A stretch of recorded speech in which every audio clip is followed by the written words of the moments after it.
Israel ने कर दिया है यमन की राजधानी सना के पास जो है हौतीदा इस लोकेशन पर एयर स्ट्राइक कर दी है। अब इजराइल ने यमन पर 1700 किलोमीटर दूर जाके क्यों एयर स्ट्राइक की है, ये सब जानकारी हम आज के वीडियो में शेयर करेंगे आपके साथ। लेकिन उससे पहले आप ट्रांसमीडिया फोरम लाइक सब्सक्राइब कर दीजिए और आपके जितने सारे दोस्त हैं जो ऐसे वीडियोज़ में इंटरेस्ट रखते हैं, जो ग्लोबली क्या इशू हो रहा है, क्या चल रहा है, उसकी जानकारी लेना चाहते हैं, उनको सबको मेरे इस वीडियो की और मेरे चैनल की लिंक शेयर कर दीजिए ताकि मेरे चैनल का एक टाइप से जो सब्सक्राइबर है वो भी काउंट बढ़ जाए। तो देखते हैं हम लोग कि इजराइल ने अब ये जो अरेबियन पेनिनसुला है, अरेबियन कंट्रीज़ हैं, इससे पहले इजराइल, लेबनान, सीरिया और इजिप्ट वगैरह यहाँ पर एयर स्ट्राइक करते रहता था।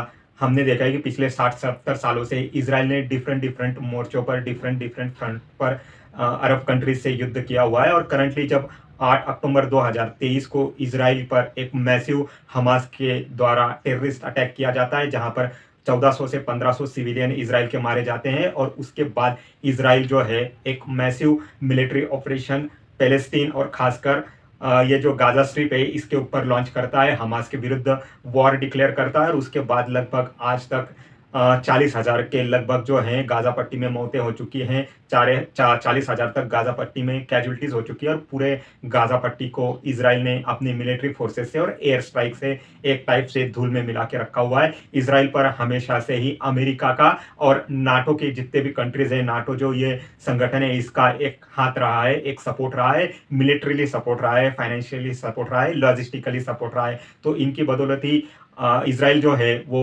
अरेबियन पेनिनसुला में, अरेबियन कंट्री में इनकी एज ए एक सिक्योरिटी चौकी कहिए या इनका एक मिलिट्री बेस कहिए, ये करके काम करता है। और इन वेस्टर्न कंट्रीज का जो बेनिफिट्स होते हैं उसको यहाँ पर वो सर्व करता है। तो इजराइल पर जो अटैक होता है 8 अक्टूबर 2023 को, टेररिस्ट अटैक हमास के द्वारा, उसके बाद ही इजराइल की आईडीएफ जो है, इजराइल डिफेंस फोर्सेस, बहुत ही आक्रामक तेवर अपनाती है और पूरे गाजा पट्टी पर एक स्पेशल ऑपरेशन लॉन्च करती है, जिसमें इजराइल की मिलिट्री फोर्सेस और हमास के जो टेररिस्ट ऑर्गेनाइजेशन है वो आमने सामने एक टाइप से भिड़ंत होती है, जहां पर इजराइल की फोर्सेज जो है हमास को मसल कर रख देती है। गाजा पट्टी का आपको हाल पता ही है क्या हुआ है। अब ये जो गाजा पट्टी और पैलेस्टाइन में पीएलए की जो है government, Palestine Liberation Organisation army, इनकी गवर्नमेंट रूल करती है। और जो कि हमास से डिसएग्री रहती है। हमास जो है वो करंटली गाजा पट्टी पर रूल करता है। हमास के जितने सारे सपोर्टर या टेररिस्ट कहिए आप उनको, वो टनल में छुपे रहते हैं जब भी इजरायली फोर्सेस उनके ऊपर अटैक करती है।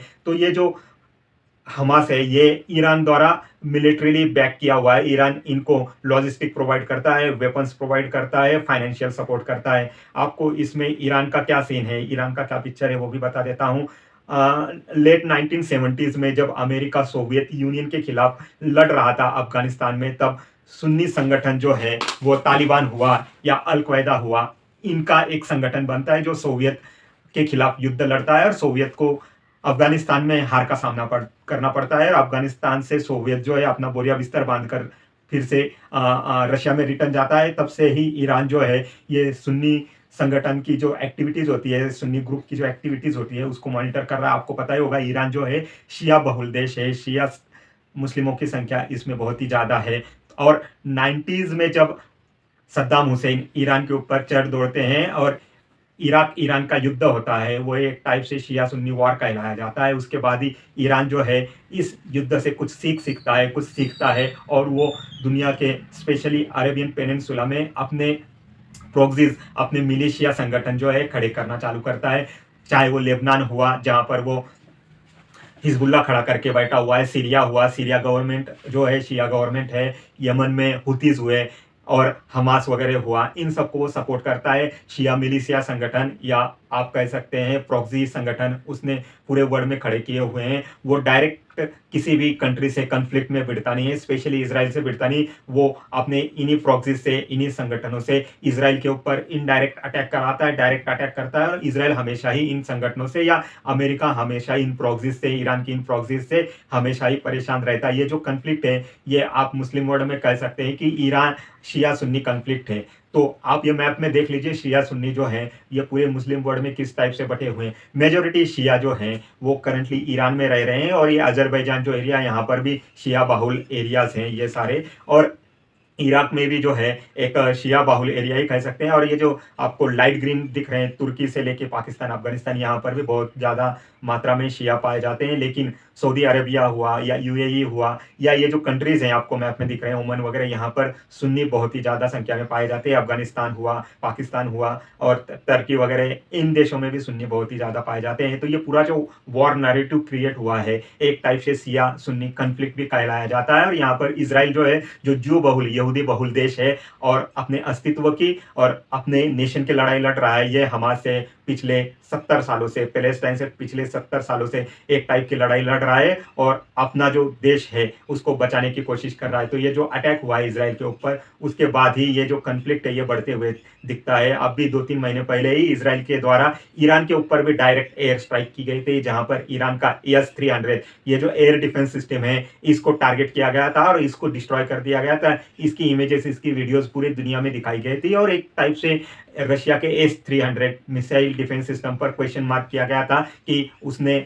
इस इसराइल के एयर स्ट्राइक को मार क्यों नहीं गिराया। वो भी एक डिफरेंट सिनेरियो है, उसके बारे में डिफेंस एक्सपर्ट ज़्यादा बता सकते हैं कि किस सिनेरियो में इसराइल ने ईरान का S-300 ये जो एयर डिफेंस मिसाइल सिस्टम है इसको मार गिराया था, क्योंकि दुनिया के सबसे उन्नत डिफेंस सिस्टम में S-300 का नाम लिया जाता है। तो ये जो कन्फ्लिक्ट है, अब भी ईरान ने 1700 किलोमीटर जाके हुती रिबल्स के ऊपर जो है सना के पास जो होदीदा इस लोकेशन पर एयर स्ट्राइक की हुई है। F-35 ये जो 5th जनरेशन का स्लेथ फाइटर जेट है, दुनिया का सबसे एडवांस टेक्नोलॉजी से लेस ये जो एयरक्राफ्ट है, फाइटर जेट है, इससे इसराइल ने जो है सना, यमन की राजधानी, इसके ऊपर अटैक किया हुआ है। आपको पता ही होगा यमन का 3/1/3, 3 में से एक हिस्सा हुती रिबल्स ने कब्जाया हुआ है, जिसमें यमन की राजधानी सना भी आती है। हुती रिबल्स जो हैं वो शिया बहुल हैं, शिया लोग हैं हुती रिबल्स, जिसको ईरान सपोर्ट करता है, लॉजिस्टिकली, मिलिट्रीली वेपन्स प्रोवाइड करता है, फाइनेंस प्रोवाइड करता है। इन्होंने लास्ट फ्राइडे 19 जुलाई को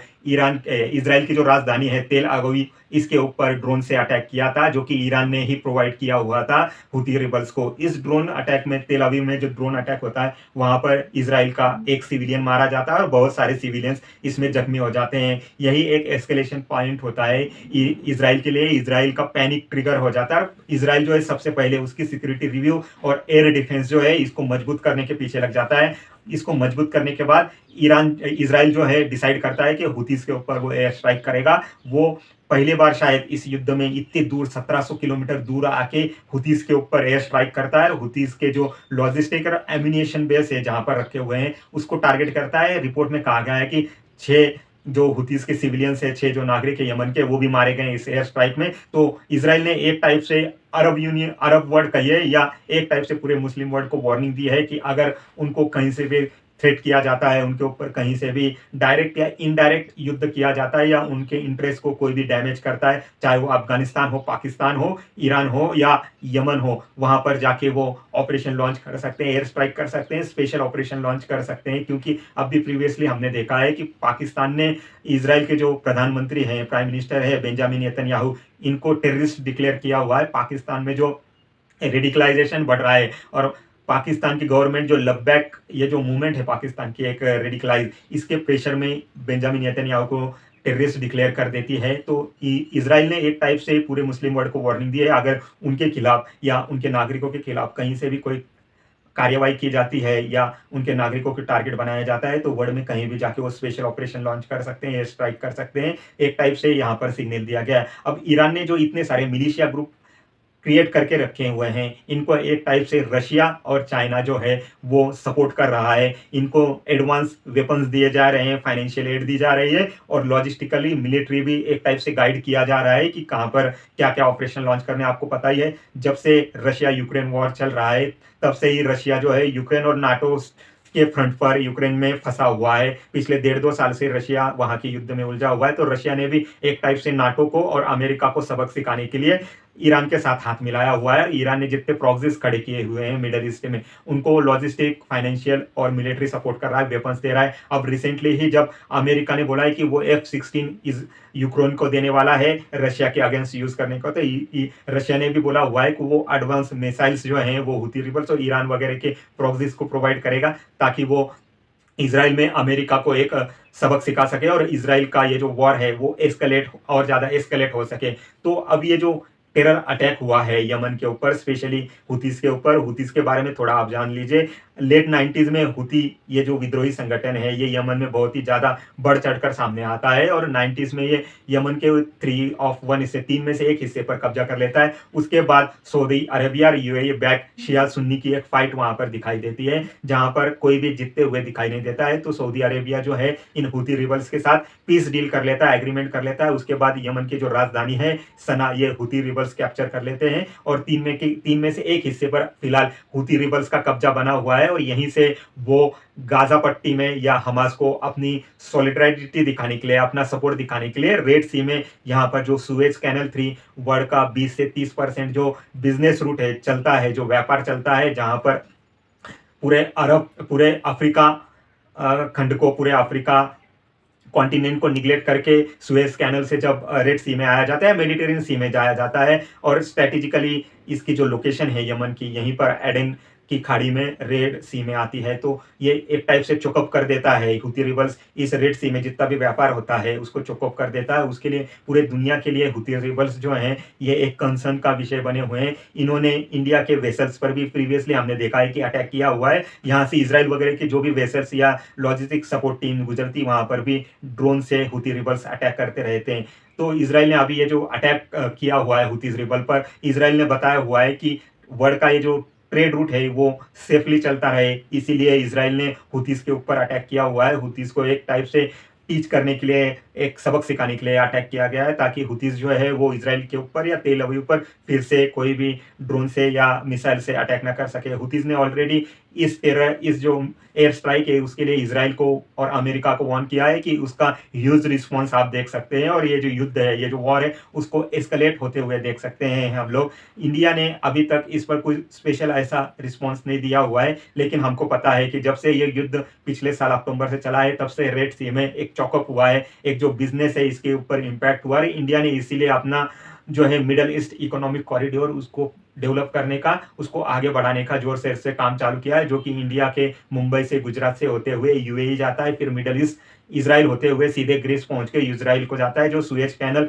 रेड कैनल का कंफ्लिक्ट है, इसको अवॉइड करता है। आपको पता ही, अब के जो युद्ध लड़े जा रहे हैं पिछले 2-4 साल से, जो वॉर हो रहे हैं, वो वॉर 15 दिन 1 महीने के लिए नहीं हो रहे, वो वॉर जो है वो कंटिन्यू हो रहे हैं। वो वॉर में एक टाइप से देश की इकोनॉमी जो है ठहर जा रही है, एक टाइप से देश की इकोनॉमी का बहुत सारा पैसा जो है उस वॉर में लग जा रहा है। तो अब एक युद्ध का, वॉर का सिनेरियो चेंज हो चुका है। अब युद्ध जो है वो सालों साल निरंतर चलते रहते हैं। तो ऐसा कोई सोच के चल रहा है कि यह युद्ध बहुत ही जल्दी खत्म हो जाएगा और फिर से रेड सी और सुएज कैनल जो है वो ऑपरेटेबल हो जाएगा या पहले जैसा ही स्मूथली ऑपरेशन करते रहेगा। ये तो आम जनता है या बहुत सारे देश बहुत ही भ्रामक स्थिति में जी रहे हैं। इसलिए इंडिया ने अपना मिडल ईस्ट इकोनॉमिक कॉरिडोर पर काम जो है बहुत ही जोर शोर से आगे बढ़ा दिया है। लौटते हैं हमारे देश इंडिया में।